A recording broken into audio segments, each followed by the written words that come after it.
presented by Ridhan Music.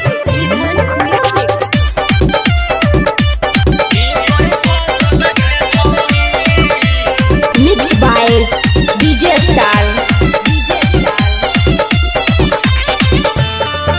Bholenath recording studio बानावर बिशुनगंज। जहिया से जवान होनी कहिए से जाही बहस लगे छौरी।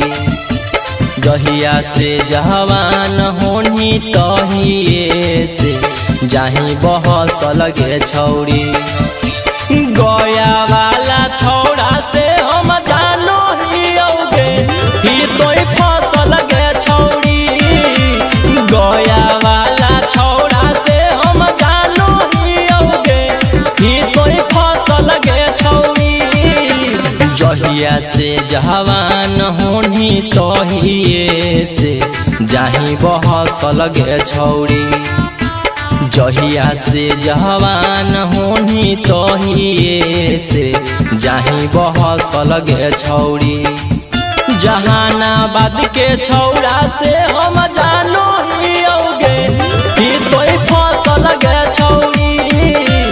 नवादा के छौड़ा से हम जानो ही औगे ही तो फसल गे छौरी।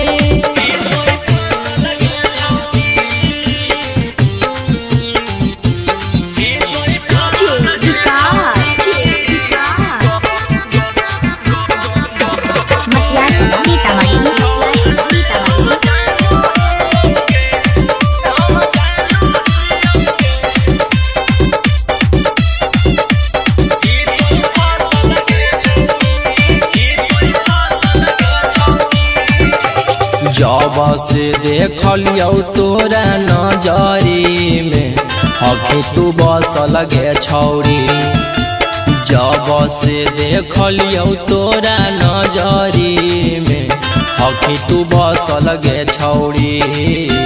पटना वाला छौड़ा से हम जानो ही औगे ही तो फसल गे छौरी।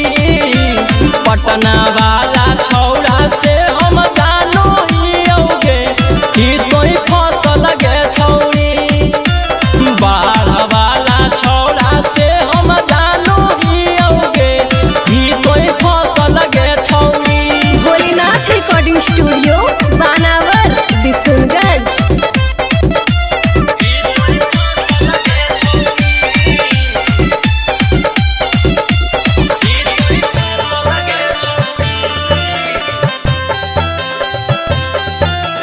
घूमे ले जाही बजरिया जबया बो हखी गे ओने से हंस लगे छौरी।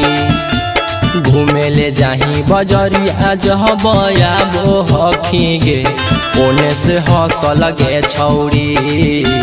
जमुई के छौड़ा से हम जानो ही औगे ही तो फसल गे छौरी।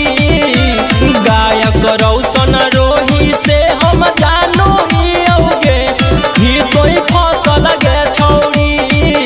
मुंगेर वाला छौड़ा से हम जानो ही औगे ही तो फसल गे छौरी।